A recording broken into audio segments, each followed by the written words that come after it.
3, 2, 1. Here we go!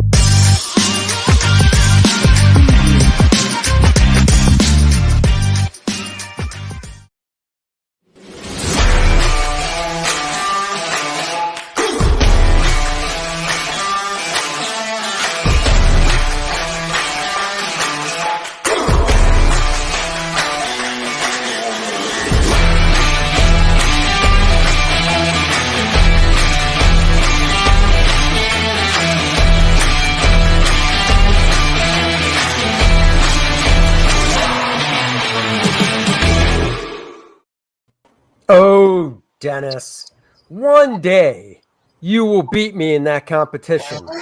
I don't know. Feels like a One day. walk-off. It's a walk-off. It's not a walk-off.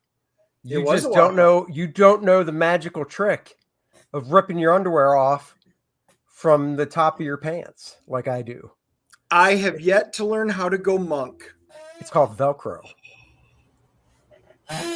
Velcro, tearaway. Welcome to the Dennis and Andy Show, the Wednesday edition. We're going to be doing the new comic stuff at the end of the show. I see Brian is in the chat, but Brian, you're supposed to be here with us so we can talk to you about Six Gun Gorilla. Where are you? Why are you? I sent you the link earlier today, so Brian, you need to bounce on in here. I'm just going to check Twitter just to double check to make sure I did. Let's see. I'm pretty positive I did. There it is. Aloha, Joe. Zaid Comics. What is up, buddy? What is up, Hyper Kaiju? Good to see you. Simon, hello. So yes, Brian, I sent you the link for StreamYard. So get on in here so we can talk about Six Gun Gorilla. That's the whole deal. We're supposed to be talking to you, my friend. So until then, Dennis, I don't know if you notice anything different. I've got new digs. I was going to say, your house looks much bigger than last time I was over. Well, That's you know, pretty people nice. people were like, "Oh, that office setting is it's just I don't know." But here he is. There he is. My apologies. I'm like, dude, it's good to see you in the chat, but you're supposed to be here. You sent me the link, right? I'm just Yeah. like, he didn't send me the link. He sent me the link like days ago. No, I sent it today. Did you? I didn't Yeah. like through your regular account through. Yeah, I hold on. Dude. Let me just double check. Yeah, I sent it today at okay, so no, I sent it yesterday at 5:37. Okay, so it's still yesterday. Yeah. My apologies. My 24-hour rule. We're good. And you did reply back last night. So Yeah, just no, saying. I did. I'm not trying to place the blame on anybody. Preston. It's Preston's fault. There you go. Yeah, Right, you so- can always It was funny. throw the blame somewhere. And he was like, "Where's See, Mark, Brian at?" right. And I'm looking at it, and I'm like, I texted her. I'm like, "Well, he's in the chat." I know. So it's funny. People are like, I'm a boom. Basically, I'm a boomer in an Xer's body. you can't be a boomer because I know when boomers what that birthday year is, and I doubt you were you? No. You're not a boomer. No, I said I'm a boomer in an Xer's Oh, body. okay. Yeah. I like the office background. He says, well, see, you just don't know what's real. Is the office background I usually have real? Or is this real? Maybe the office background I always had was a green screen and people just thought that was my office. And this is really my office with a grand piano back there. You just don't know. Hey, I Pop. kind of imagine like a dungeon, like in like Metalocalypse. You know, No, like it's with like torches and sconces and. no, it's nothing that No, fancy. the I mean, I dungeon could is do just where he this. puts me where I go when I come over. There, I'll just do that. Now I'm in front of a brick wall. Boom, boom, boom. How I like to work out. No, my wife bought a green screen because she's Nice. working at home, and it wasn't working with the camera and setup she has and stuff. So I said, well, let me see if I can have it work in my office. So I brought it up here. But the funny thing is, so my camera has 2 different settings for DPI, and this is on 360, which obviously the higher the number, the better. But if I put it up to 720, it widens the view. So the green screen won't fit. Like right now, if I just move my chair back 2 inches, I'm touching it. That's how close it is to me. Right. Yeah. Yeah, No, I got it is right there. I got my background right here, and if I just like push off on my my wheelie chair, I can like slam into stuff and have to Yeah, but that's your real rearrange background. things. It's a real background. That's the thing. That's the problem. You know, if it's a fake background, at least you know you can switch it, or you know, it doesn't require maintenance. And can you imagine what it's like for me having to like dust all this? Oh, Well, dude. I'm just Well, I thinking mean, about if you accidentally bump it and all your little figures get knocked over. That's what I'm talking about. It's happened. you need to go back and look at some of my past live streams I do in the morning, because then you would see what you know, what my office looks like. I mean, it's the same thing. Dusting in here is like, forget about it. You know, I find fans are pretty effective. Like I'll just turn a fan on really high and just go. But, yeah, I mean, there you go. Not so high that it like knocks shit over. See, I've got canned air for computers. I just go. It's a good idea. It works. It works. Even if it puts a hole in the ozone layer, you know, that's a worthy sacrifice to make. Exactly. I mean, I could do that. I could do that as a green screen. You could. That? What? That is. Sexy. Who is that sexy MFer? Yeah. That just shows you've never watched my morning show. I think I should boot you right now just for that. There you go. That's very offensive. Well, I guess you could boot it's both very of triggering. us. I understand. Dennis, you've been on my morning show. So yeah, but I don't watch it. I just show up. You son of a bitch. I miss having hair. I used to have it like I was like in the 90s, like New York City, like punk and the goth scene and the metal scene and everything. They all kind of blended together for me. I used to have hair halfway down to my behind, and now look at this. I know. Well, I mean, Dennis's hair. Don't let Dennis's mane fool you. That is sprayed on. So. Oh, like the GLH formula. Do you remember that old infomercial, the GLH formula? Yeah. It was basically like this like felt spray, and it would just basically spray a rug. Like rather than like wearing a rug, you just spray paint your scalp. Yeah. And so it's the same concept of like coloring in your goatee. Yeah. You just spray it on. Yeah. What? Yeah. What the? What is that? What is that throwing under the bus all about? I don't know. That sounded like he's sniping at you, bro. I know, right? Wow, Simon, wow, for a guy that I keep threatening to grow my hair. My wife mocks me all the time, and she goes, "Really?" And I'm like, "Hey, I used to have a mullet, so I mean, I have no problem doing that again." And she goes, "Really? You look like an old, 60s hippie with gray hair going down." And I'm like, "Yep, I'd be good with that." Yes. And you know what? I miss mullets. I miss them terribly because I used to enjoy them so much when I saw them. They really just put a song in my heart and a lift in my step. And then suddenly there's like a TV show called The Mullets, and like it becomes like a thing where everybody's laughing at mullets. What does that lead to? Mullet side. Gone. That's right. You know, Hyper Kaiju, one of these days I've got pictures of it from way back when. I'll actually post a few mullet pictures so you can see it. And the funny thing is, mullets are coming back. My wife keeps saying I'm full of crap, but they are. Even the haircut girl is like, oh yeah, I'm doing mullets now. Andy and I, we went out with our families, like 2 weeks ago, and we went to a place sitting right behind us, a dude with a full Joe Dirt mullet and everything like that. I'm like, there it is, baby. There Rock it is. on.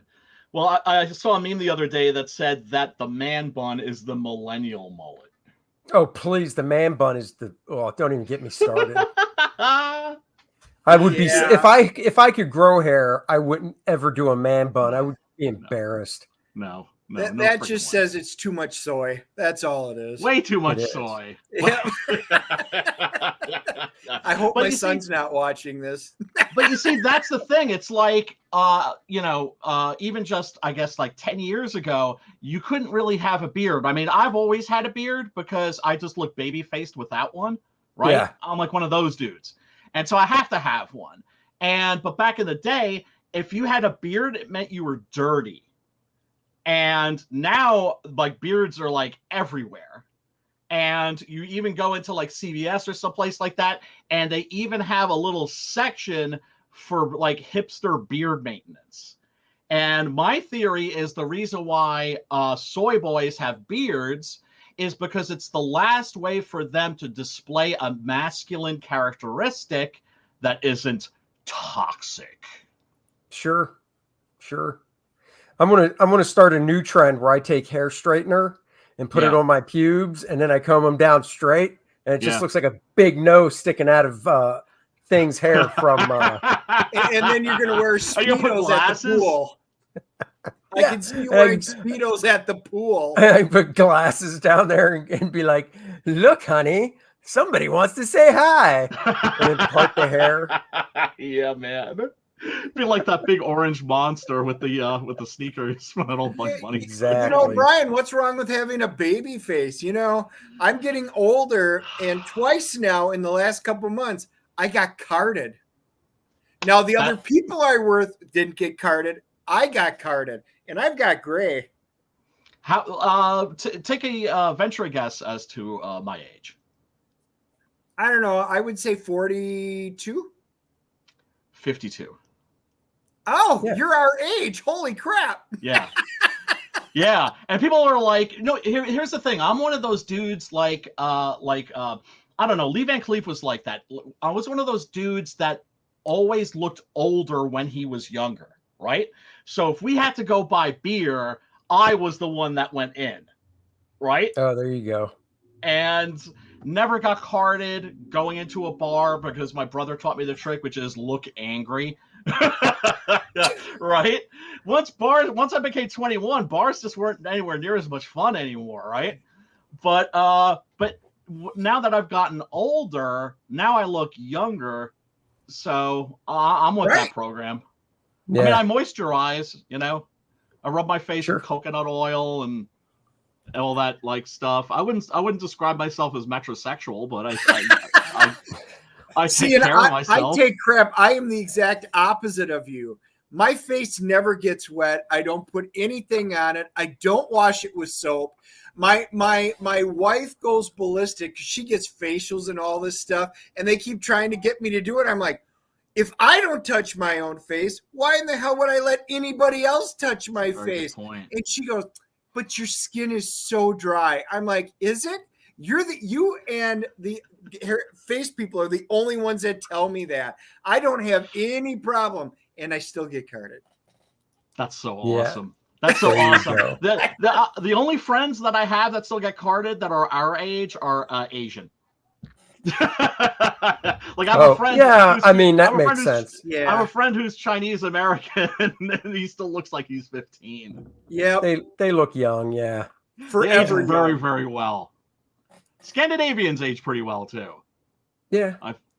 I find. Oh wait, can I just say to Simon Poitier, who is in the chat, take your shirt off. What? I'm telling him to take his that's an inside shirt joke. off. Yeah, Well, I'm assuming it is kind of. he's not on screen, so he can do whatever he wants, unless he's out at the mall and he's like, "Well, okay, I guess I will." Trying to watch this, walking around the mall. Breaking news. He should. Bare-chested person running around mall gets arrested by police. Simon should never be allowed to wear shirts. Let me just put it that way. Is it because he's built? Well, I mean, he's built, but he also, it's just like, normally whenever he's shown himself on camera, like, I mean, he's a beast. He's someone that's like drawing all the time. And, you know, and very often he put himself on camera shirtless, hanging out at the drafting table. So that just became a thing. So once I started seeing him wearing a shirt, I'm like, that's wrong. Take your shirt off, Simon. And we would all give him shit. And next thing you know, everybody on the stream would like be shirtless. Damn it. You know what Andy's doing for his morning drawing tomorrow? He's going to look like, the Russian president, Vladimir Putin. Andy's going to be shirtless. I'm drawing today, riding on horseback. I'll get a horseback drop. On bareback. Get me a nice horseback drop. Yeah. And just do that. Sure, why not? More like Russian waist, more like Siberia. Exactly. He said, Simon says, "Yep, like Kirby." Yep. There you go. Hell yeah! All right, dude. Hey, do you want to share? Do you want to pull up the campaign and share your screen, or I can certainly make a attempt at it. And let's well, you know what? First, what I'm going to do is I have a secret perk. Hidden perk that I'm going to be unveiling today. That I'm going to be unveiling. That I'm actually going to be. It's going to go live like now, like presently, like in a minute. I am finally. There's two things that people have asked me for the most at conventions and during campaigns, and that has been for a trade paperback and for a figurine. I provided the trade paperback. Oh, great! Oh no. I heard that. Is it still in one piece? No, but it's held together with poster tack. So it's very easy for me to put back together. There we go. Oh yeah, no, I mean, I'm like you notice I'm not even like slightly discombobulated by this because of course I know tell. The moment I lift this thing up, it's gonna fall apart. And just deal with it. Act like I meant to do that. Wait, okay. Yeah, God. Let's see. Yeah. All right. All right. Here we go. So people have been asking me for a figurine. Lifting this up very gingerly now. I'm going full screen. Oh, cool. Oh. I assume that was 3D printed, or yes. Nice. My friend George Peter Gatsis made the original version, and then my friend Adam Lawson sent it to a friend of his who added extra detail. Oh, okay. And what can I say? It's an absolutely beautiful piece, and these are going to be. I'm only making 50 of these, and they're going to be. That's the plan anyway. Is to make about 50 of these, and they are going to be $50 a piece. Now, I don't like charging that much, but I do have to make these. Oh yeah, no, I mean, I think that's pretty cool. Cost effective, and these are here. I'll show you the unofficial 6-gun gorilla figurine that was made by Reaper Minis. Without consulting me, which is fine. Wow. I actually thought that this was highly amusing, right? That's cool. Like your average Dungeons and Dragons mini. Yeah. Right. There. That's really cool. How many pieces was that the big one printed out? Like, I know the base was one piece. Was the figure just one solid thing, or was it more than one? The base is one piece. Yeah. Arms, of course, come Oh, off. so the arms are different pieces. Yeah, the legs and the waist separate. Oh, okay. And there's the other arm. Oh, cool. There's the hat. There's the head. Oh, wow. And then there's- that was one piece, the torso. Yes. Okay. Oh, wow. Yeah. So I'm gonna. That's cool. Thanks, brother. Thanks. Yeah. I That's mean, really cool. I can't be happier with how it turned out. And so let's see, make perk visible. It's visible. So folks, get on it. Get down on it. And you know, I'm not trying to do a scarcity model here. I'm not saying like there's only gonna be 50. I might make more. I might you know, but I do want these to be something special for this campaign, which is to say, if I do make more of these, they're going to be cast out of like a different type of resin. Sure. Something, because here's the thing. I am not a collector. I'm a reader. No.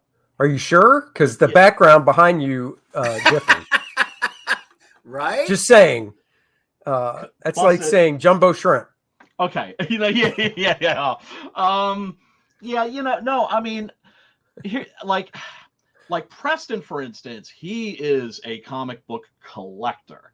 For me, I would always, you know, I'm not saying I wouldn't pay $20, $30 for a comic back in the day, but that was so I could read it. Right. Do you know what I'm saying? Because I wanted that issue. And, you know, I would gladly give up all of my floppies if I could just have them all turned into trade paperbacks, right? Sure. And have them on the shelves. For me, it's not the book itself.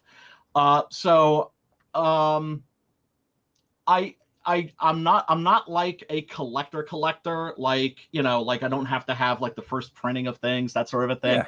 But I also understand that there are consumers in our community who want the stuff that's going to be collectible. But I don't want to do a scarcity model either, where it's just like, okay, I'm only doing 50 of these and they're like, you know, $500 a piece or anything shady like that.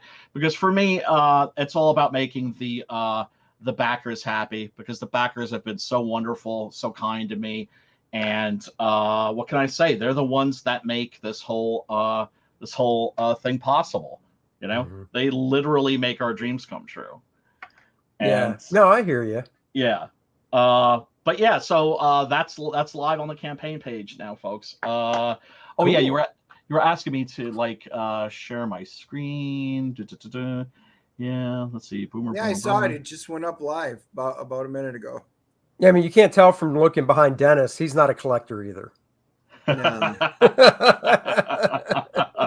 Well, is this collecting or is this hoarding? I don't know. But you know, well, not that. Well, wait. Here's the answer to that. Do you have more than 10 of one figure? No. Then it's collecting. Right. Okay.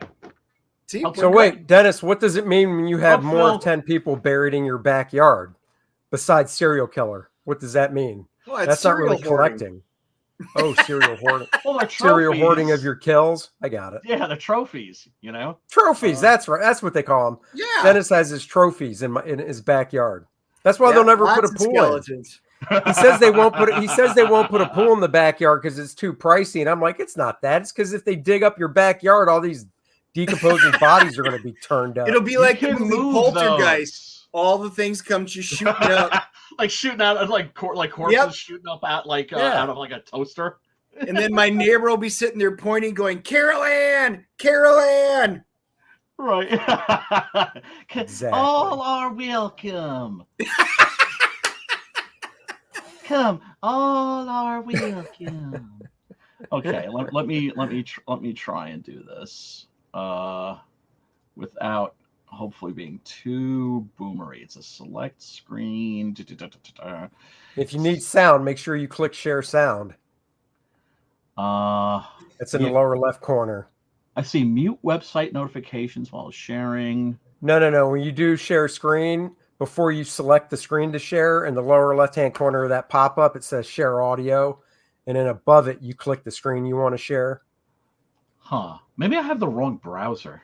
Maybe because I'm doing this on Firefox. It might be a browser. Do you have, well, you know what? I can share it because I have two monitors. Thanks, brother. Thank you. Yeah, I've got two monitors. Don't worry about it. I'll share it. Yeah, Thanks, I don't know. Firefox might not support some of that. That's what I'm thinking. All right, give me 1 second. I'll get Thanks, it. brother. Yeah, no problem. I've got to walk Dennis through this stuff all the time. I'm used to it. Well, I asked him about the green screen, and of course, I've been busy recording today, so I just got up 9 of the quick flips today. And of course, Andy's supposed to be working on First Man, but obviously you can see he spent hours playing with his green screen and trying to figure it out. No, I didn't. I finished the page today. Yeah, well, you're supposed to be over here. So. I know. Well, how far apart do you guys live? What, 20 minutes? Just like 20 minutes, yeah.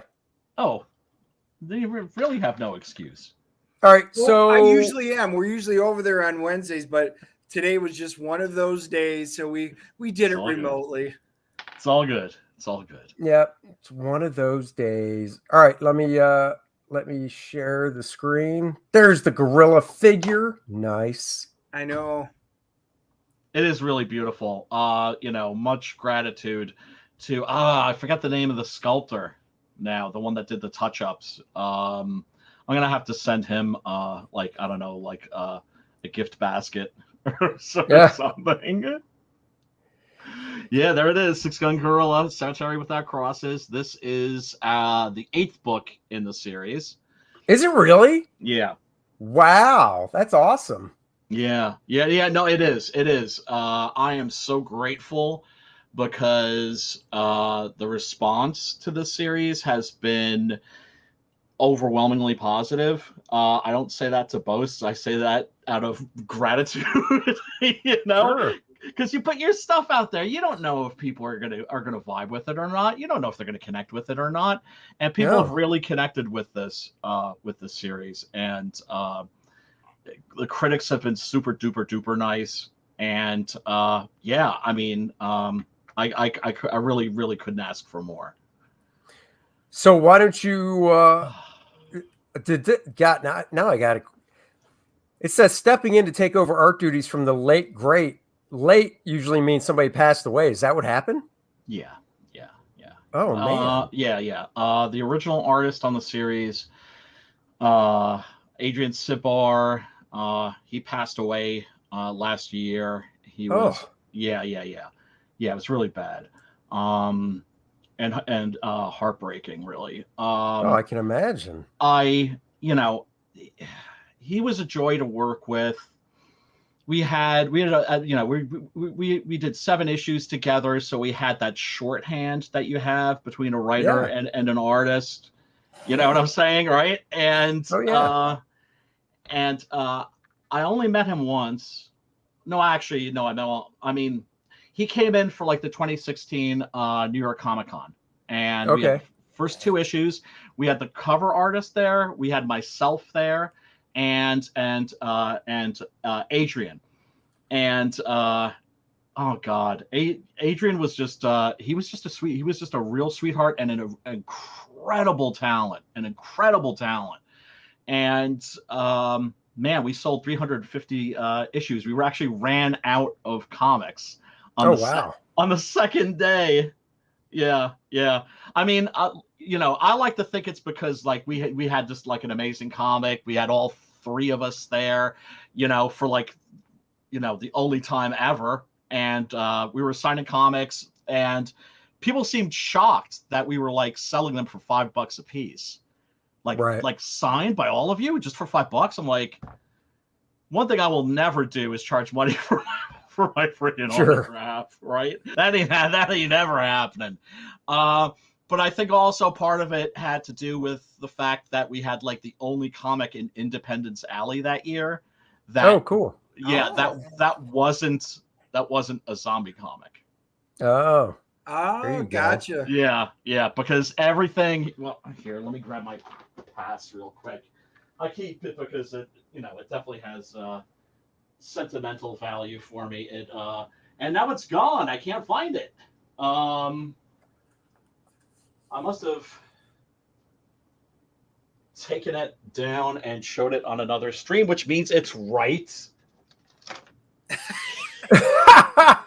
Yeah. Right, but you can clearly see. You can clearly see, right? That's like. Oh yeah. Right, that's an image from the Walking Dead. Yep. Oh yeah. And you know what? Want to hear a real? Oh God, what really burned my britches was the fact that I walked right past Frank Darabont. Really? Yes, and I didn't have a stack of comics with me. And if I had comics with me, I would have been like, "Oh, hey Frank, what's up? Free comic. See ya, peace." You know, free comic, Frank, and we won't F you over as a showrunner. Right? Yeah. Well, they got greedy, you know. I mean, they made the biggest mistake ever because, well, I can't say necessarily they made the biggest mistake ever because that show was a success, but quality-wise, I don't even, down. I said that just from the little knowledge I have of the behind the scenes of what happened because I really don't know. Your show's a hit. That's what happened. Your show's a hit. You're fired. Oh, because they didn't. Well, because they had a choice. But he didn't even last 2 seasons, did he? No. Yeah, that's what I thought. Yeah, because here's the thing. The first season is only 8 episodes. So you could have a choice. You could have 8 episodes and they'll all be theatrical quality, top notch. Or you could have 12, 14, I don't know how many episodes they have per season now. And then, the quality is going to be dubious. You might have a good episode here or there, but you're also going to have some real stinkers, et cetera, et cetera, et cetera. For them, quantity was more important than quality. Bummer. Yeah, well, they're on the last season. They're on the last season now, and I stuck with it this long, so I gotta take it to the end. I think that show is absolute trash. I won't say anything nice about it, but I've watched every episode. Oh, and it's one of those things we where didn't watch this season at all, and my wife and I were like, this is ending. We probably should just go back and watch it. I mean, it's like Lost. Even though it got really bad towards the end, you just kind of like, I got to see it to the end. Right. You want to see where it goes. And I don't expect them to give up the goose on what started it all. But I do want to see. Too many other series. What's that? They have too many other series. Well, because you've got other ones that are potentially in production. You can't give it up. No, it's the Venus but I am probe. Curious to see how they wrap up with these characters and stuff. And, I didn't read the book for the entire series. I just picked it up here and there, but I did read the final issue and seeing, Michonne was a lawyer and stuff. I was like, oh, that's pretty cool. And it'll be neat because she wasn't in any of last season. I don't know if she's officially off the show or not, or maybe she is. And they'll just bring her back for like the last couple episodes. I don't know. Badass lawyer with a katana. Well, if she was gone for good, they would have killed her off. Do you know what I'm saying? Yeah. Yeah, that's true. Yeah. So clearly they're probably going to bring her back for the feature film because they're doing a feature film. Oh, they are? Yeah, and I think and that's gonna bring back Rick and presumably Michonne, I suppose. But they're doing a feature film, and then I think that's going to be going to wrap it up. So you've watched every one. So not to make a Walking Dead episode here because we'll definitely get to Six Gun. But now I'm just curious. That's all good. Dennis knows my memories for shit with things.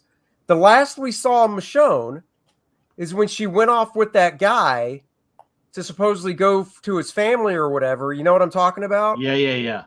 And then what was that? The last we saw of her? I think so. Yeah, so do I. I think and they never really wrapped up that part of it. Besides the fact that he was pulling a fast one on her, if I remember right.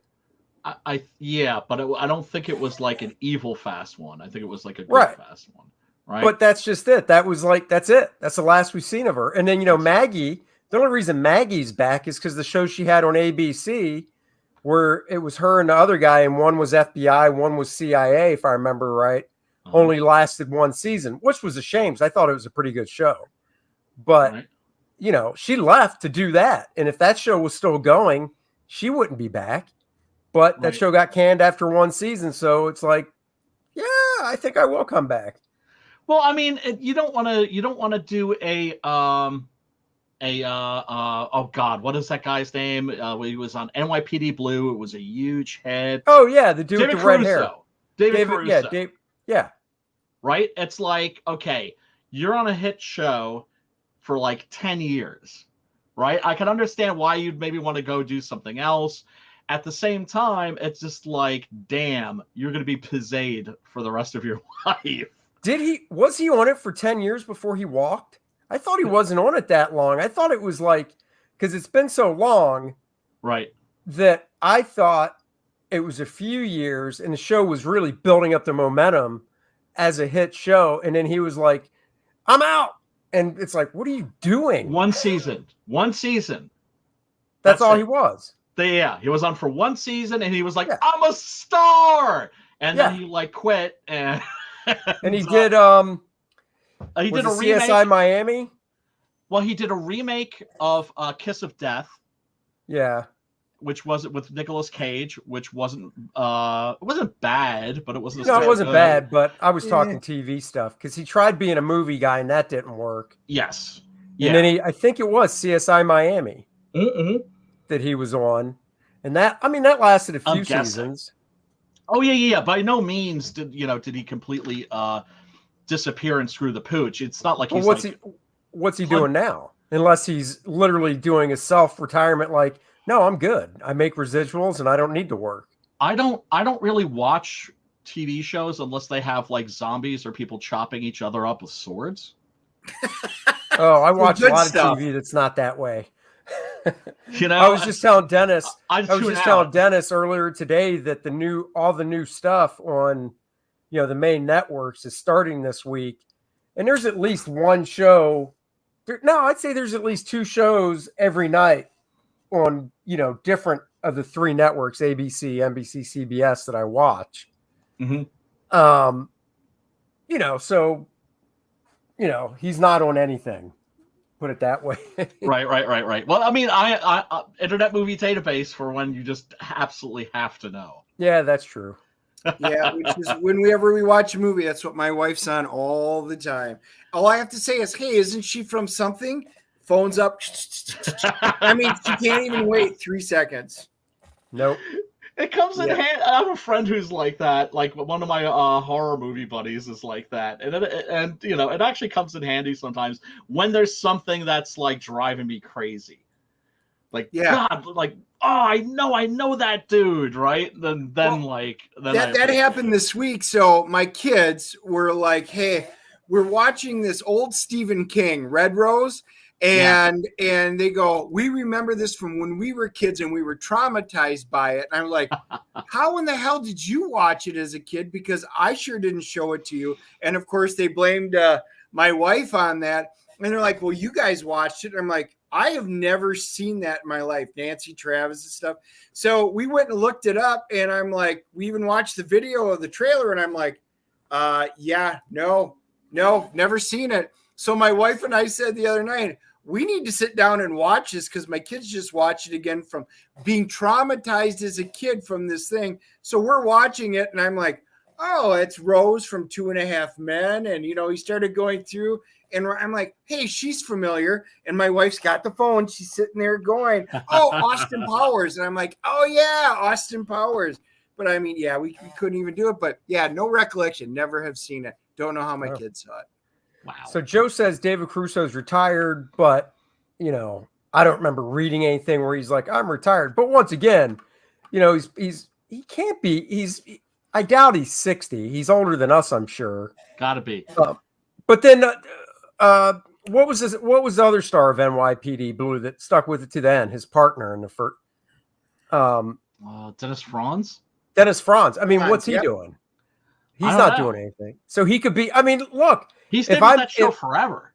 Well, that's the point. I mean, if you're like Matthew Perry, who does any of the people that did Friends, they don't have to work again. No, they get paid residuals. They get paid because that's one of the things that people don't understand. Like, for instance, being a TV commercial actor is incredibly lucrative, especially if you're doing nationals. Yeah, because you're getting residuals out the yin yang. And if you're a union, SAG commercial actor and you do a couple 3 national commercials a year, depending on your lifestyle, you could live off just 3 commercials a year. Yes, easily. Because I knew guys that did that stuff. So, David Caruso, 65. So, yeah, he's probably is just kicking back, chilling. So, and Joe is also right. He was in don't First assume Blood. that. You can't assume that. We just watched Clint Eastwood in Cry Macho at the age of 91 going down to Mexico to kick ass. Or not, but he went down to Mexico. He did go down to Mexico. It was okay. We're going to talk about that on a different stream, but it was okay. But the biggest thing behind the movie that even in the trailer that I was like, it doesn't make sense from the beginning is this longtime acquaintance of his is like, I need you, 90-year-old man, to go to Mexico to get my 13-year-old son and bring him back to the States. And now this takes place in 1980, but who gives a fuck? Who's going to go up to a 90-year-old dude and go, out of everybody in my life, you're the best one to go to Mexico and pick up my 13-year-old son, which might involve some bad hombres, if you know what I mean. But I've got confidence in you, 90-year-old man. and you know, the funny thing is his punch is still the same because he actually punches somebody. And he still did his punch. And immediately I flash back to Every Which Way But Loose because that is the exact punch he threw in all of those. He still does it exactly the same, just way slower. Oh, that's great. That's that's the other thing. I gotta see that. If you can't telegraph and see a punch coming from a 90-year-old guy, you deserve to be hit in the face. Yeah, most definitely. that's just all there is to it. If you're like, all right, now, you know, Clint's a badass, but let's be honest, his best years are behind him. I'm willing to bet if he was arm's length away from me and we were staring at each other, you know, I could tell when he's going to hit me. Yeah. You just do one of these. Right, and then he'd fall over. He's got a big tell. He does. He's got a big tell before he punches. He goes, right turn, Clyde. Yeah. Exactly. All right. So I have to ask a question. So, Brian, I'm not all that familiar with you. So when I have somebody new on the show, I always kind of want to know, what's your origin story? How did you get involved in comic books, and which obviously led to your success with Six Gun Gorilla? So how did you get involved with comics? I had an older brother, 6 years older than me, and I inherited his comic book collection. One of my earliest memories is of being in the back of my parents' car. We were going to visit friends, and I had an issue of Jack Kirby, and it must have been Stanley writing at the time too. Fantastic Four, and I just remember looking at those pages, and I just instantly fell in love. And I couldn't read yet, right? And I was just like Rockman, I love Rockman, right? My brother was making fun of me. He's called the Thing, not Rockman. He teased me about that for about a good 10, 15 years after. We were lucky. I grew up in the suburbs of New York, and we had a mom and pop shop that had a spinner rack. And right next door was the local Lutheran cemetery. The mom and pop shop was within walking distance of my house. So, you know, I have a fistful of change, walk there, walk in, walk out with a stack of comics and, you know, some candy, some beef jerky. Would go next door to the cemetery, hang out there, and read my comics. And it was immediately just a very special relationship. I learned how to read from reading comics. That's awesome.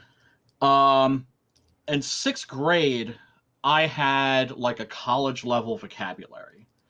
That's not because I was some kind of a prodigy. It's because whenever I sat down to read a comic book, I had the dictionary right next to me. And, you know, if Reed Richards said something, Tony Stark or Dr. Doom used a word that I didn't understand, because that mattered to me.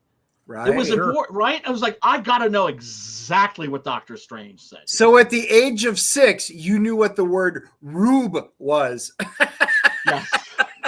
Yes. And see, when I was in college, not to brag, when I was in college, I had the vocabulary of a 6-year-old. So there you go. Oh, you guys are just opposites. Yeah, it makes sense. Well, I reverted backwards. That's why one's a writer and one's an artist. Exactly. Makes sense. And I don't do math either. Oh, I really don't do math. Like my left hemisphere, the left hemisphere of my brain's like a little raisinette. That's how my left testicle is compared to my right. Nothing wrong with that. You know, one always hangs a little lower than the other. Exactly. 6th grade, I had like this teacher who was a mean, cantankerous drunk. And so I hand in my paper and he's like, Chris Gow, come up here. And I go up to his desk and I'd be like, yeah. He'd be like, he'd turn the paper to me and point to a word and say, what does that word mean? Loquacious? Oh, loquacious. It means like chatty, talkative. And then he'd look at me like very, very suspiciously. And then he'd go, all right, go sit down. Oh God, man. It was a special relationship from a very young age. I think one of the things that really got me into the comics at that time too was the Marvel monster comics, because I was a monster movie fan first and foremost. And you know, you had Tomb of Dracula, a Monster of Frankenstein, which Plug was drawing. Mm-hmm. Plug was my first favorite artist. Is still really my favorite artist. You know, like, I mean, you have artists that you think like, oh, that guy's the best, that guy's my favorite. For me, Plug is my favorite. His work just always had a lot of heart to it.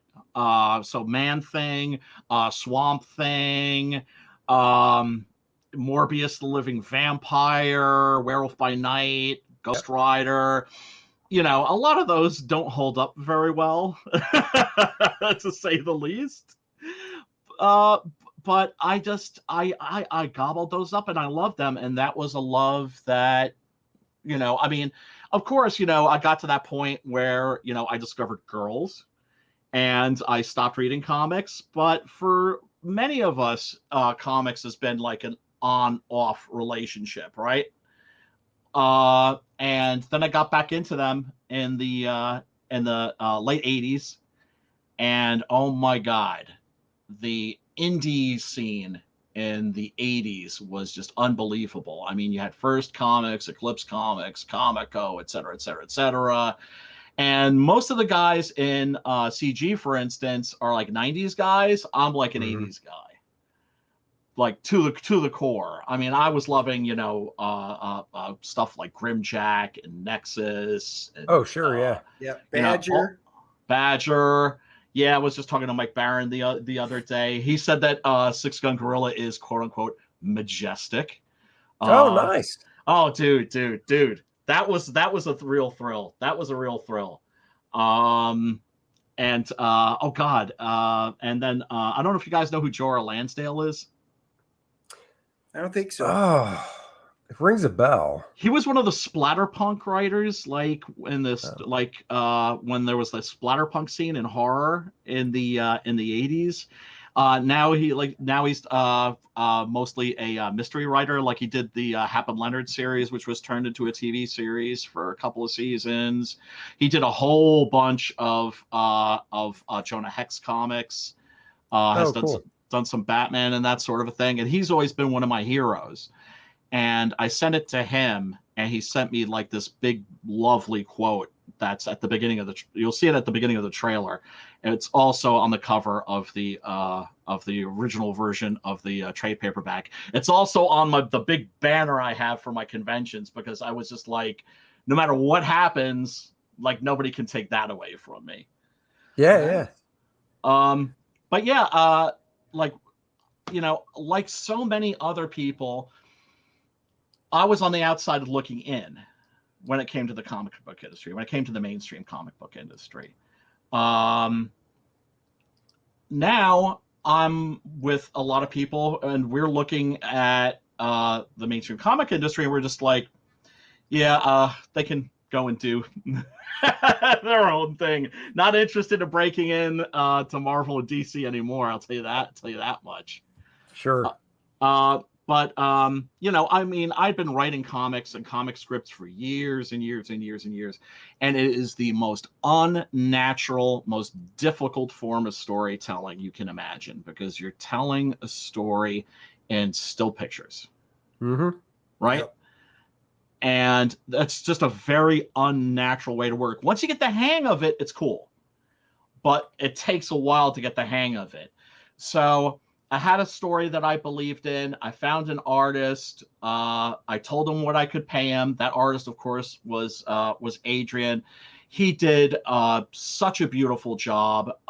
There were like a bunch of artists. Once you put an ad in some place, like it was digital webbing where I placed the ad. Oh, saying, yeah. This is work for hire. Like, you are going to get pizzade, no back end deal bullshit, right?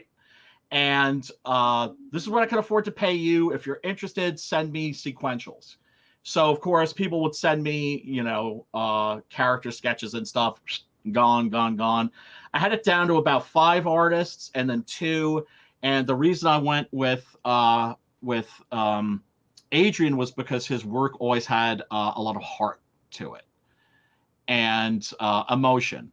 And this is a very emotional story.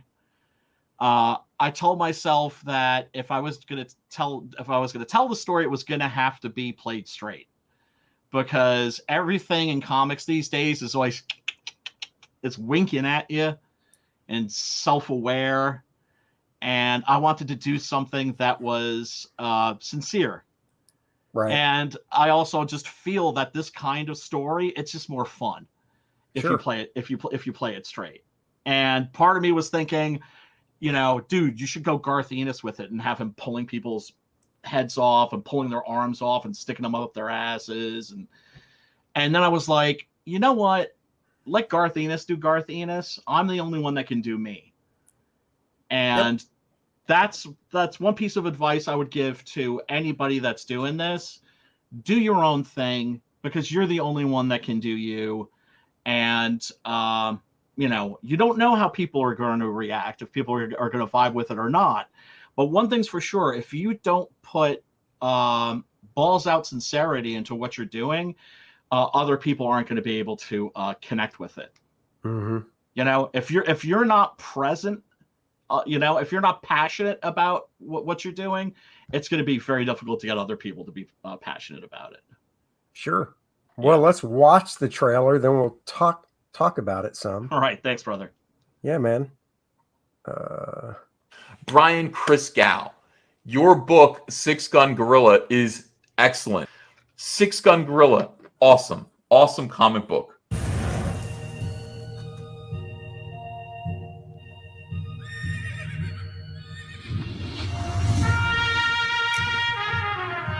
all heard the stories. We've all heard the legends. Wyatt Earp, Doc Holliday, Billy the Kid. But there's a secret history to the Old West. One that seems too strange to be true, but, well, we all know what they say about the truth.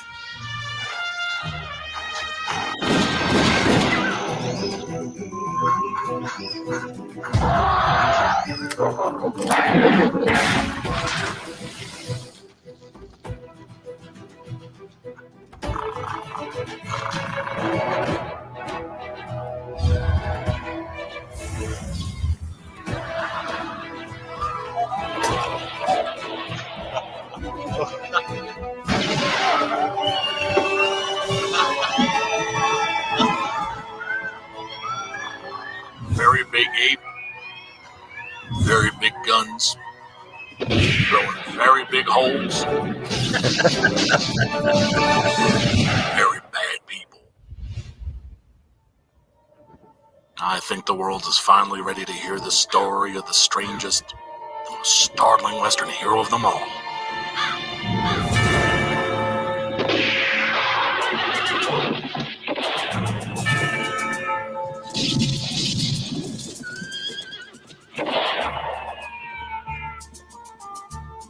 Six Gun Gorilla. Long Days of Vengeance. Dude, that's cool. That is Thanks, awesome. man. Thanks. That's great. I feel the need to point out that all of the gunshots that you hear are taken directly from Sergio Leone movies.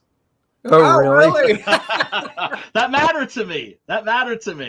I didn't do the trailer. I just, scripted it and storyboarded it. Because, of course, that's easy to do because all you have to do is cut and paste and you just draw like a little arrow. Can you have this moving that way?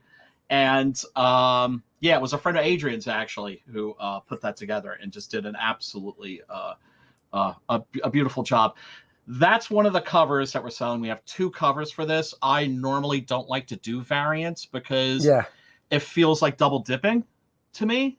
But then it's like, okay, well, I know people want them. So I'm like, okay, well, I'm not going to do like mad crazy variants, but I'll do one variant, right? Sure. This is the last piece of finished Six Gun Gorilla art that Adrian produced. Oh, it's nice. It's and you know what? It makes me feel, a little sad when I look at it, but it also warms my heart because it's so cheerful. Yeah. And, he had a real love for these characters and he had a real affection for these characters. And he was the one who really made them come to life. And I'll be forever grateful to him for that. So you can get... What year did number 1 come out? How long have you been doing this? 2016. Okay. Oh, cool. I originally wanted to do this as a black and white comic, right? And this tells you something about the year, right? I wanted to do it as a black and white comic because I am a black and white comic stan. I love black and white comics. And, because growing up, Savage Sword of Conan, the Marvel monster books that they released, Monsters Unleashed, and that sort of a thing. I just love black and white comic book art. But at that time, you couldn't really do a black and white comic. It was much harder to sell, right? Because manga hadn't completely taken off and destroyed everything in its path. I think people are much more open to black and white comics. And whenever I used to get a page from Adrian, and now whenever I get a page from Preston, I have the exact same reaction, which is, this is so beautiful. I don't want it to be inked. I don't want it to be colored. Can we just leave it the way it is? But Preston's, he's killing it. Yeah, this is the alternate cover. Yeah, it's nice. It's beautiful. It's beautiful. Yeah, Hyper said it was it's an Iron Maiden tribute cover. Yeah, which is absolutely I saw that right away and I just smiled. Yeah. Well, actually, Preston did this because somebody, a high-ranking member of CG, I might add, told him he couldn't do it. There it is. So he said, somewhere in time, that would make a good one. Yeah. I mean, I'm not going to tell you who it was that said he couldn't do it. John Malin. But there is also like CG Easter eggs out the yin yang. And if you look in the background, you can spend a lot of time. Some of it's cut off, unfortunately, on this image. Like Literature Devils over there. Preston is the one wearing the hat. And then next to him, he has me dressed as a priest. And I'm like, dude, like, really? Like, you couldn't like put a cigar in my mouth and make me look like, like one of those like knife throwing killers out of like a fistful of dollars with like a gun in my hand and like a hot chick in my lap and a bottle of booze. No, he does me as a preacher.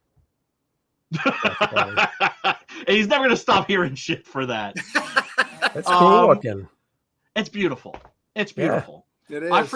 I freaked out when I first saw it because I thought what he was going to do was, I thought he was going to come in and he was going to do the same, that he was going to do this, but in a Western setting, right?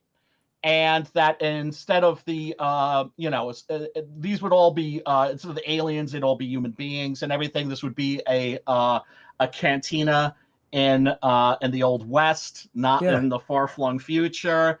And I saw this and I kind of panicked because I was thinking, oh crap, people are going to think this is a science fiction comic. And he was like, calm the hell down. I'll do another one that's that's that way, but he doesn't have to do that. This is just stunning and beautiful. It's a wraparound cover. Oh yeah. And so you can either get the Adrian cover, the Preston cover, or you can get them both for $5 off. That's cool. What's up, David Williams? What up, Thank David? you for being in the house, brother. Huge compliment. Huge compliment. Yeah. That is how I and Preston and Sim and other people in our scene see ourselves. We see ourselves as like hopefully the next progression, like the new Metal Hurlant, the new I mean, for me there have always been like certain big moments in comics, like when I discovered Head Shop Comics, discovered Underground Comics, that blew my mind. And then Heavy Metal, of course, that blew my mind. And then 2000 AD, that blew my mind. And I like to think that we're the new hotness, and we're definitely looking into having our books translated and marketed overseas. And that would be cool. I've already got the first issue of Six Gun translated into Spanish. I just have to have a real letterer come in and do it, because I just did it in GIMP. Okay. My ghetto lettering, as I call it. Yeah, this is Preston's art. Yeah. He's doing something really nice here. He's not inking, or I should say he's sort of inking with pencil. Mm-hmm. And Ollie from 656 is doing a beautiful job with the colors. Sometimes he gets the hair colors wrong. And I have to correct him. Like, look at the old issues. It's 7. Yeah, it is. Yeah. But yeah, because if there's one thing that you really, really want, you want to make sure that your artist is happy with the colors, which is why I usually let them choose the colorist. Because they're going to know, like, who's not going to crap all over their beautiful line work. And Ollie just is just killing it here. And it's definitely cool. It's definitely cool looking. And the pencil technique Preston's using is nice. I like it. It's European. It's very European looking. Yeah. Well, that's the thing also, is we're very into French comics. Oh, there you go. That's cool. Yeah. So where'd you get? How did you come up with the idea and everything? Oh, the idea. Yeah. It's okay. It's a public domain character. It is. Yes. This is a character from, I assume, way back in the Golden Age. Then, if it's public domain, way back. Okay, all right. Really? Yes. Okay. This is the origin story. This is the origin story of Six Gun Gorilla. Long, because it's this arc is going to be called, this 10-issue arc. It's going to be called Long Days of Vengeance. Mm-hmm. I'm at home. I'm like flipping through a page on Golden Age heroes, because I'm like a Golden Age pulp to the core, right? Love me some Tarzan, some Doc Savage, Robert E. Howard. That's my stuff, right? And I'm flipping around and I see this name. It says Six Gun Gorilla, and I had the reaction that a lot of people had, which was, first I cracked up, right? Because I was thinking, there's a gorilla somewhere in the Old West going, I'm going to get the varmints what got my paw, right?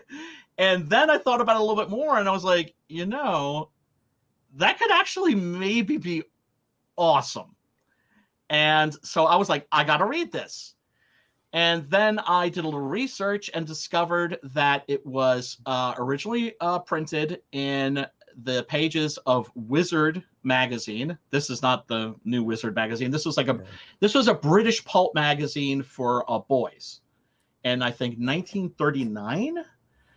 And I have the date. It's in the it's at the beginning of every issue because I want to give credit. Unfortunately, I can't give credit to the original authors because nobody knows who the original authors are. Really? Oh, they never put it. Okay. Wow. Yeah. And the only 2 copies in existence are under lock and key in a museum in London. Yes. So I'm like, yeah, dude, that was my reaction. I was just like, I want to read this thing, damn it, and now I can't. Like, oh, this is bullshit, right? And that means nobody scanned it, so there's not even a digital copy out there. Oh, no. There is. Oh, I can't believe I'm blanking on his name. There is a Golden Age pulp scholar.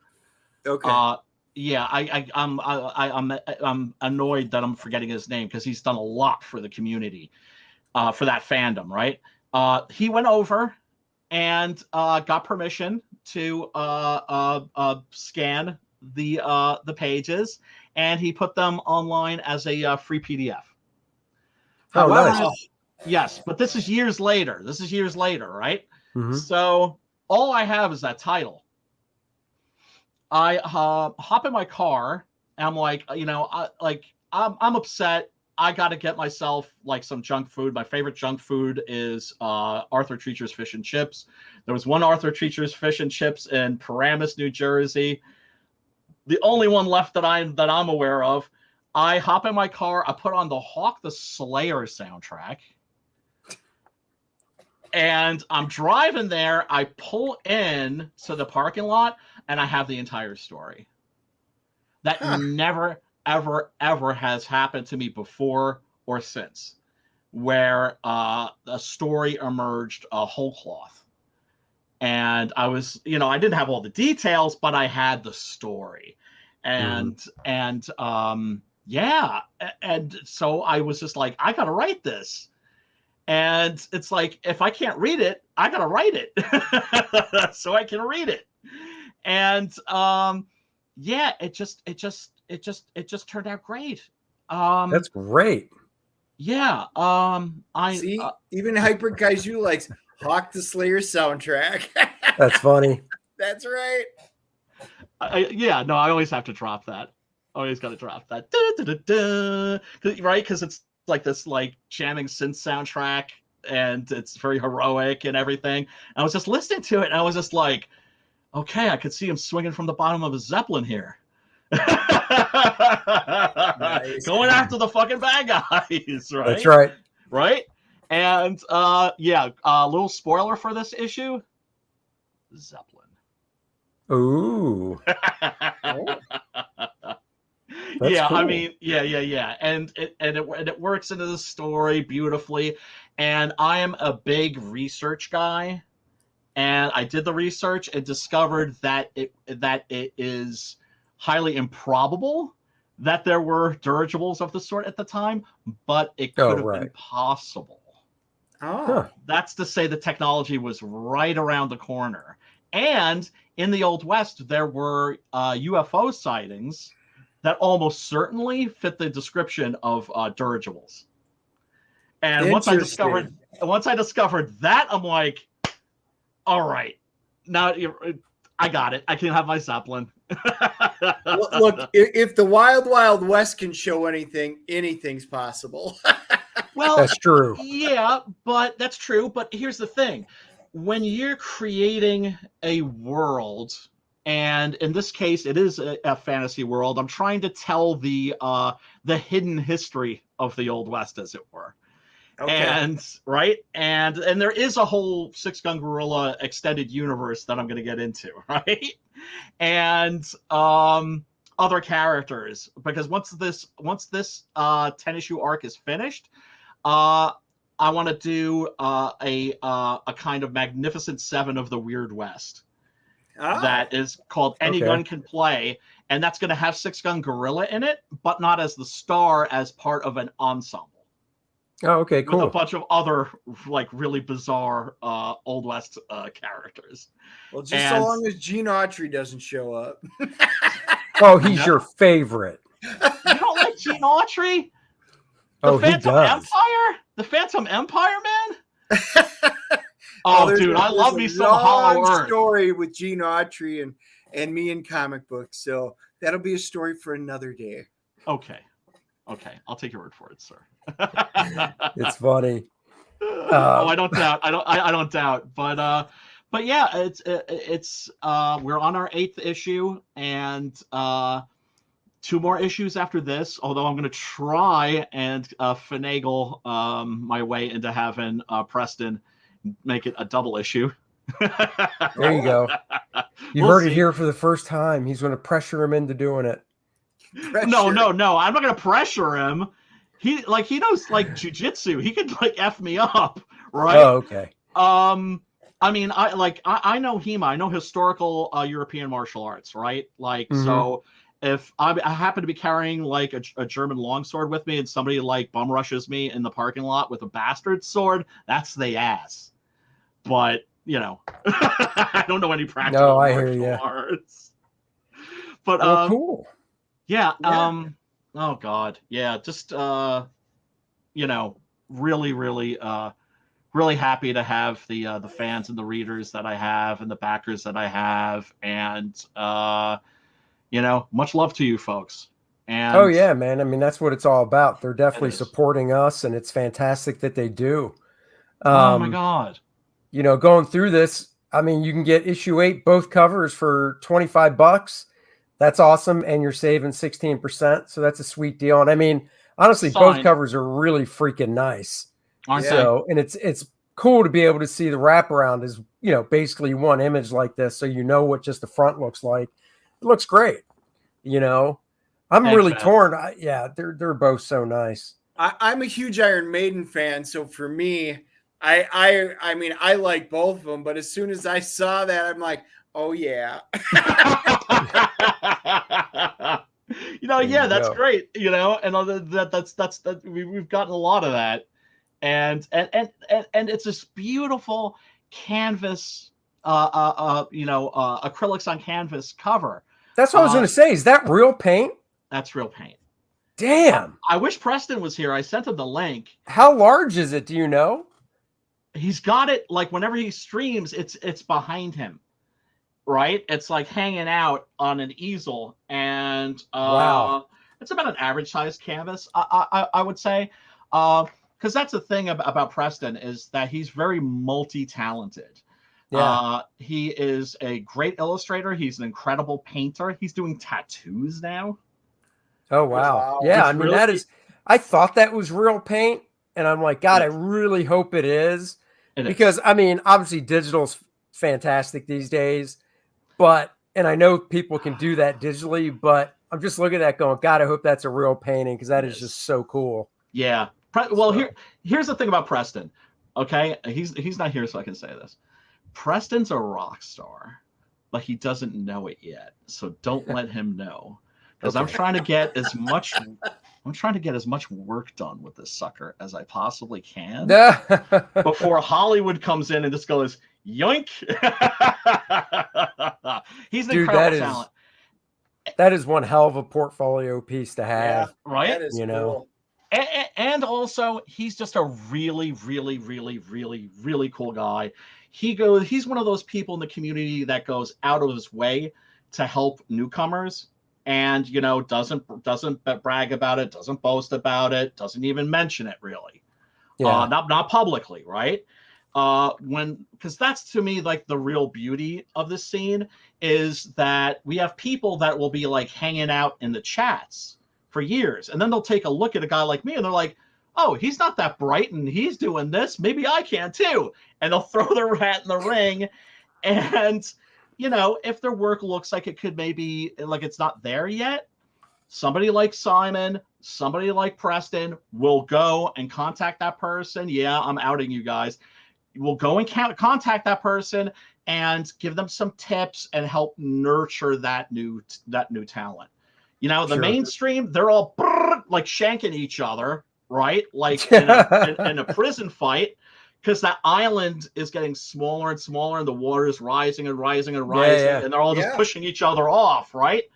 Meanwhile, our door is wide open, and if your book looks great, come on in. Even if your book doesn't look entirely great, like maybe you're not there yet.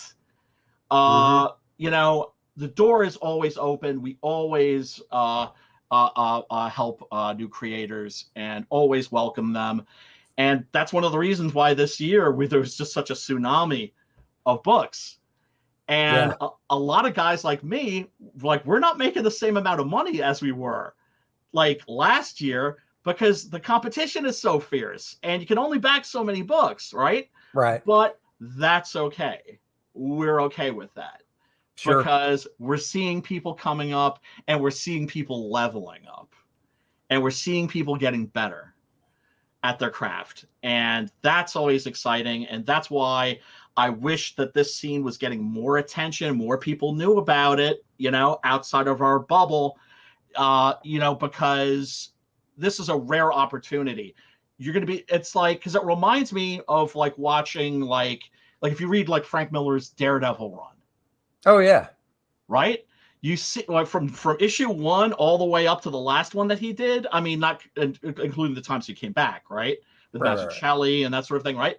Yep. You see Frank Miller become Frank Miller. Oh, yeah, totally, yeah. Right? And that's how I feel about people like Sim and Preston and a lot of other people too. I'm watching them becoming that thing. You're watching them bud up from the ground and flower. Yes. And it's yeah. And I'm not gonna lie. It makes me giddy like a schoolgirl. Yeah. No, man, I hear you. It's cool looking stuff. It's so much fun too. That was great. You can't you can't be depressed doing this stuff. No, this is really nice, man. You're doing a poster. Wow. Oh yeah, people wanted that. People wanted that. I wasn't gonna do a trade paperback for this one because the last campaign people were confused. They were like, "Why is one comic $35 and the other one's $15?" Right. And I was like, "Well, because the one that's $35 is 6 comics. It's a trade paperback, right? And the new one is $15 because it's a single issue." Right. But it confused people. So originally I set this up so that, like, if you'll scroll down just a little bit more, you'll see that you can get every issue for a price of $100.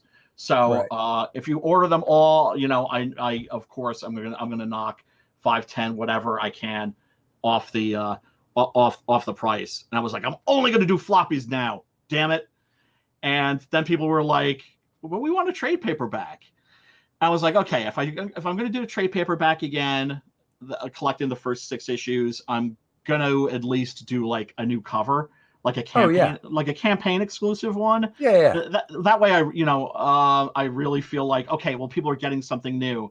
And if you could just do me a solid and just scroll up a little bit, you'll see the Vinnie Tartamella cover. There it is. Yeah. Oh, that's nice. Yeah. Isn't that beautiful? Yeah, Vinny's great. Oh, Vinny's the shiznit. Yeah, no, yeah, man, he's really good, dude. Yeah, he is. Yeah, he is. And also another great guy that's always reaching out and helping nurture new talent as well. Yep. So we love Vinny. We love Vinny. Yeah, that's cool, man. Well, thanks, good, brother. You know, thanks. And that, the figure's really nice. I hope that does well for you. I do too. So, I do too. Thanks, I think that's just an awesome piece to be able to put together like that. That's just hysterical. I love it. I can't believe this was a Golden Age thing. Yeah, absolutely. And part of me wanted to change the title too. Right? I was just, but every alternate title I came up with sounded like a Hanna-Barbera cartoon. Sure. Well, you know what came to my mind right away was Grape Ape. Oh well. Oh yeah. Oh well. You know, where does this come from? This comes from my childhood love, obviously, of comics, but also of westerns and monkey movies. That is to say, King Oh, yeah. Kong, Mighty Joe, the original King Kong, the original Mighty Joe Young. Yeah. Those were incredibly special to me when I was a child. They're still incredibly special to me now. Whenever I have like, like a new girlfriend or something like that, and I get to show somebody those movies for the first time, they've never seen them before. That's a real treat for me. Yeah, I mean, what can I say? I was absolutely bananas for gorillas when I was a kid. You know, No, that's cool. had all the Planet of the Oh, Apes there it toys, is. of course. Don't act like you're too good for 1962 Toho Kong, Brian. I'm not. Okay. Making sure. Okay. All right. I just got called out. I'm sorry. Let's see. All right. Hopefully this won't take too long.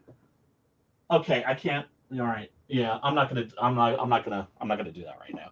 But what I Okay. was just looking for was my Blu-ray copy, sir, of King Kong Escapes. Oh, So really? I love me some Toho Kong. Dopey Kong, as I call him. And oh god. yeah. This other stuff, your original artist, that's just such a. I mean, Preston's doing a great job, but Yeah, he is. Yeah, he is. this stuff's really nice too. Yeah, it's I miss him. Yep. Sure. I miss him. Nowhere near as much as his family and his close friends. Nowhere near as much, but it's just Yeah. you go on and you persevere, and of course this new issue is going to be dedicated to him. Oh, of course. Cool. Yeah. Awesome. Yeah. So these are some of the other covers. There's a Kanan White cover. Is that this one? Yeah. No. Down a little bit. Oop, this one. That's a Kanan White cover. Oh yeah, that's nice. Yeah. The colors are by this guy Derek Dow, who's a painter, does a lot of Old West paintings. Oh, cool. And when Kanan saw this, and this made me really this really made me happy, because he had drawn this like 3 years ago, and suddenly he sees it, and he's like, "Oh, I remember drawing that," and he sees it colored, and he was just like he was really, really happy with how the colors turned out, and that's important to me. It has a nice Old West feel. I mean, it came out really nice. Gorgeous, right? Yeah. Yeah. But at the same time, you're biting your nails thinking like, I hope he likes this, because you don't want, like, once again, you don't want to. It's like I remember looking at like some Bernie Wrightson that had been really poorly colored, and it looked like somebody had just vomited all over Bernie's art, and it was just and it's because once again, when I get pencils, they're so beautiful. I just kind of, as a matter of fact, I'm thinking about possibly doing a black and white or like a artist's edition. Oh, that's cool. Yeah. Of the new issue. Oh yeah, that's great too. Chadwick Haverland. Can you guess what medium he's working in here? Is that just pencil? It's number 2 Is it pencil. charcoal? I was gonna say it's pencil, right? Yeah. Ding ding ding ding ding. It's number 2 pencil. That's great. Really? That's amazing. Oh yeah. That's incredible. When I found that out, I mean, first of all, the photorealism's fantastic, right? Also, the expression that he has in Kumba's eye. Kumba's the 6-gun gorilla. It means roar in Swahili. The eye looking very like sort of sad and weary. Yeah. Because this is a character who knows that revenge is wrong, and yet at the same time he's going to he's going to pursue it, and he's going to do it knowing that it's wrong. Yeah. But he's still going to do it anyway. No, that's great. It's all great looking stuff, man. I Thanks, really, man. I hope Thank you. more people get on this train. I do too. So- I do too. Well, you know, Andy, what you should do is do a refresh to see, as Hyper Kaiju say it, to see if there was a DNA bump. Oh, there was a little bit. A little bit. We got one more backer. So Awesome. there you go. Well, I mean, like Cecil and Ethan keep telling me they're gonna have me on. Not that those guys owe me anything, but it's just kind of like, come on, dude, hook a brother up. This is my third campaign. I always deliver, but that's okay. I'm just grateful for guys like you, and Well, we appreciate it. We're a small channel, but we're growing, and more people will watch the replay and stuff. There's that DNA bump, baby. When we hit you with our DNA, there's always a bump. Oh, that's right. There's always a bump when you're talking super sperm. Oh, well, ew. Yes, of course. No, I was just quoting Rapper's Delight, dude. I know. I'm messing with you. I know. I got to show off my palatial palace again, so let me do that. Yeah. Nice. My grand piano. Dennis gets jealous when he sees my palatial estate. If I wind up doing that, there's going to be a large Enterprise right behind me, or it's going to be the captain's chair of the bridge. That's what Graham Nolan will do every now and then. So. Will he? Oh yeah, he used this one time, and it looked so good on his. I literally asked him. I go, dude, where the hell are you? And he goes, what do you mean? I'm at home. I'm like, I've been to your house. He goes, oh no, that's a green screen, blah, blah, blah. I was like, oh my God, it looks so good.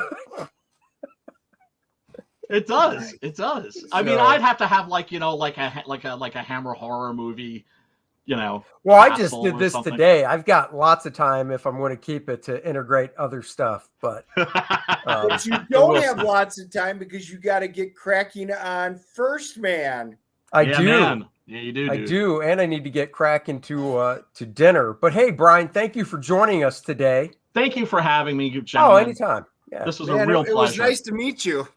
Likewise. Definitely. Likewise. We're going to roll. We're going to actually talk about the new comics we got for the week. But thank you again, Brian, for joining us. And thank you so much. Oh, you got it, man. It's a great looking project, and I'll see you on Twitter and all that fun stuff. Absolutely. Peace out, everybody. Yep. And remember, Right, I forgot to do a real quick. Go ahead. Pimp. Well, no, I was just gonna say, remember, folks, dream big, work hard, and like Bruce Lee said, play seriously. That's right. That's right. And like Ringo said, peace and love, peace and love. There you go. And he's out. All right, real quick, let's buzz through the comics for the week. Because it was a big week. Oh God. Well, we'll go through them. All right, here we go. First up, of course, it's an X book, which means it's a Dennis book. It is X-Men #3. High Evolutionary. Hey, why do you guys say he's high? Maybe he's always feeling that way. He doesn't need drugs. He's just happy. Exactly. Moon Knight #3. Dennis, I got to give it to you. Now, that's a great cover that Steve McNiven did based on a Jay Lee cover. I just wish the inside had as much balls as this cover does. Yeah, I'm gonna do the full review coming up on issues 1 through 3, but I'm starting to think this is not going to make the cut. I said on my live stream this morning that the guy's art is good. Don't get me wrong. The interior art is good. I just don't think it works for a superhero book, because when I want to read, when I think Moon Knight, I think Bill Sienkiewicz way back when the book first came out, which was just balls.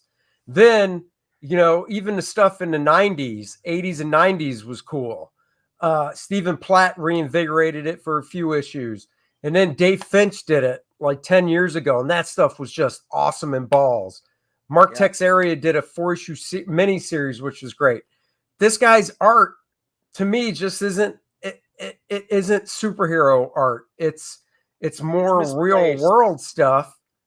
And when he does the real world stuff, it looks good. But then when it comes to the superhero stuff, to me, it's just So, should the guy be working in comics? I definitely think so, but just not on this book. Yep. That's my 2 cents. So.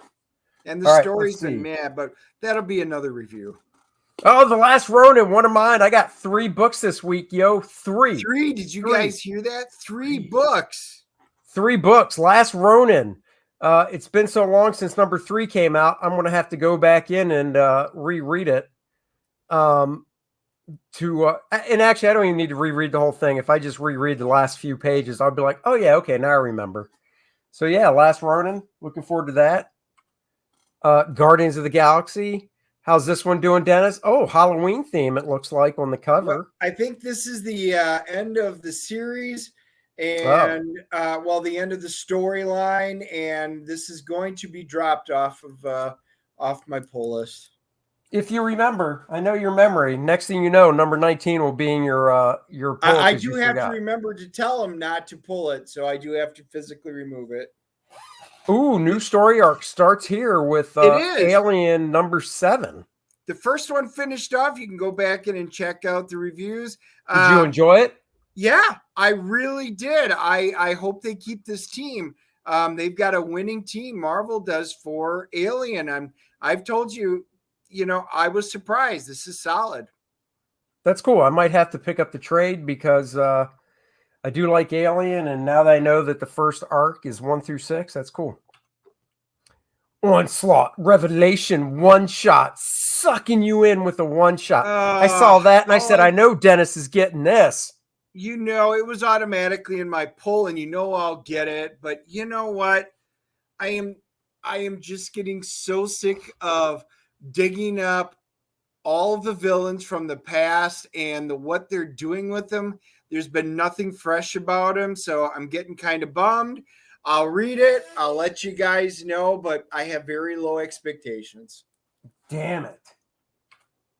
Radiant Black, number, Great what book. are we on now? Number Great 8. book. Yes. Really I get a real Power Rangers vibe. Not in a bad way either. In a way, but the story arc that they've got going on right now that all the different colored, we'll call them Rangers, are there, the Radiants. Yeah. They were getting the history behind some of them now, and that's really what I thought it was missing.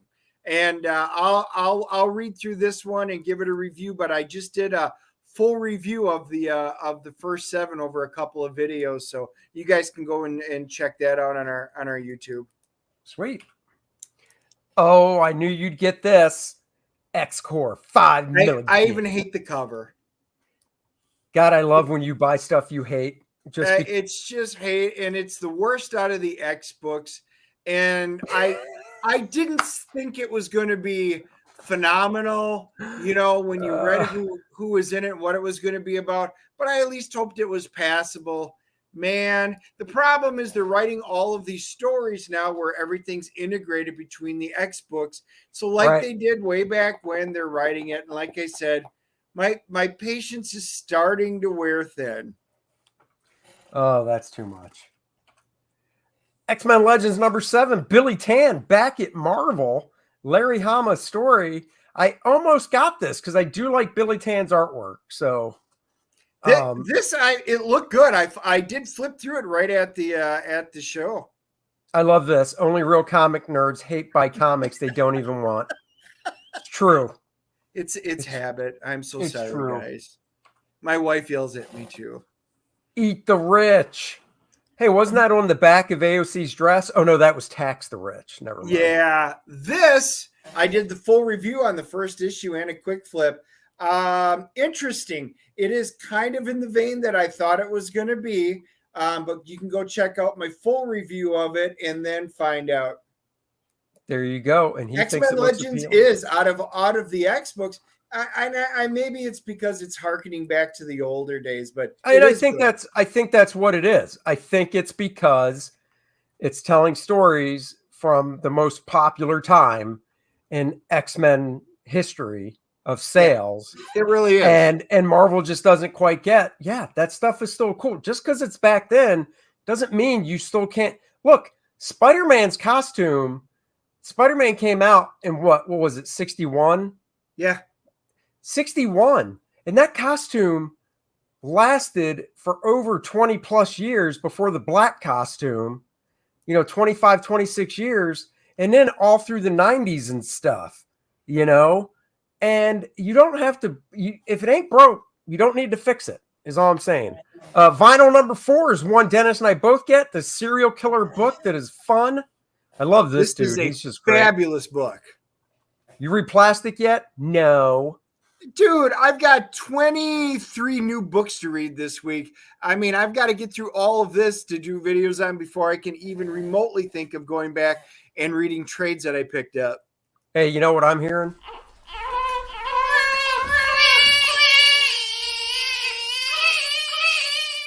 Take your first world problems and shove them, buddy. Well, if I only got 3 books a week, that would be a different story. I got 3 books, and I read all 3 last week, and I'll read all 3 this week.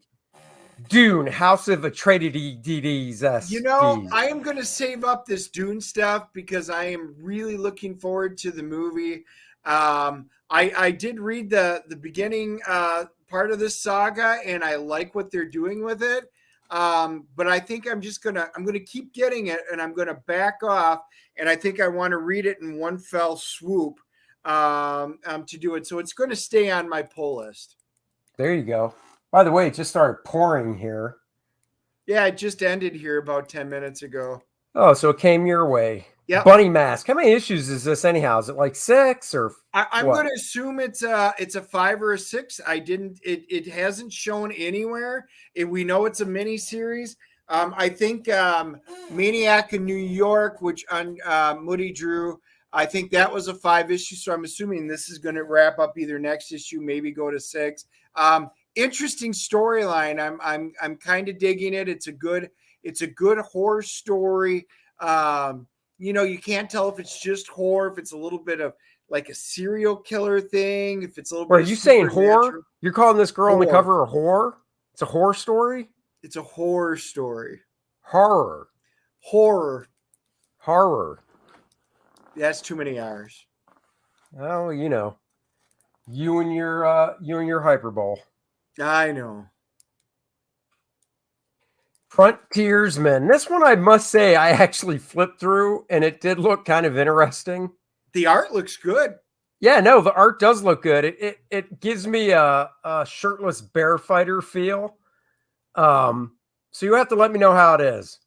Yeah, I will definitely be doing a full review on this one because this one really piqued my interest. Did you know Ted Cord Blue Beetle is a public domain with all the Charlton heroes? I did not. Does that mean Captain Atom is? Because I would love to do Captain Atom and not be able to have anybody come at me for it because I love Captain Atom. Vampirella, he bought it just for the Spank Bank cover. It's right, Perillo, although I've got a bunch of people that have been private messaging me going, they really like the story. So going, hey, Dennis, I will probably read it. For $4, you should read it. Well, I will read them once I get through the stuff that I absolutely have to read. I hear you. Joe Marjorie says yes. Finnegan, Temporal Criminal. Style. What's that? Joe responded. He said yes, the Charlton style. I'm not a big fan of that one. I like the silver version, but anyhow, yeah, that's a nice cover. This has been, the art's all right. I mean, the art is fine. I didn't get it for the art. I got it because of the concept of it. And it is truly a fun book. I really can't wait to see what they do with it. There's nothing earth-shattering about it, but it is a purely fun book. I'm glad I love the fact that these are at least miniseries where, all right, 8 issues. Right. Even if I started losing a little bit or wasn't, I know I'm done in 8. There you go. He Who Fights with Monsters. Ablaze. This looks pretty interesting. I'm going to be curious to see. That's going to be another one that I'm going to read and do a full review on, I'm pretty sure. Cool. Second Chances, number 2. Number 1 was cool. So I am looking forward to seeing where it goes. It's another one. So, yep, I definitely... I'm probably going to do the full review on this one individually. Unless I don't dig it as much, then I'll wait till 3 comes out. That's a nice cover. indies putting out interesting stuff as usual. That is true. Let's see. Barbarella shaking her butt booty. I was going to say, I'm not a huge. I did like the original movie. I bought this because of Perillo, but I really started flipping through these, and I'm going to be honest. I am going to sit down and read these because that story looks kind of fun, and it's not Jane Fonda. It's not. I know. If it was, well, you know, there'd be hell to pay. But when I see this cover, I just think to myself, oh my. Joe says Batman becomes public domain in 2031 to 2035. Yeah, I'm sure DC will have that wrapped up by then. If they can. Dynamite Lives. Another one. Perillo cover. Love it. So I'm getting it. But I'm actually kind of digging this. I think I'm going to do a full review on the lot of it because it's actually kind of a fun comic. No, that's cool. Captain Harlock, of course, very in tune with the cartoon, which is awesome. Yep. So that's very cool. Great. It has been great. Impossible Jones, #1. Now, Scout Comics put this one out, and now see, I did not see this one today. This looks pretty cool. Yeah, and the interior looks really good.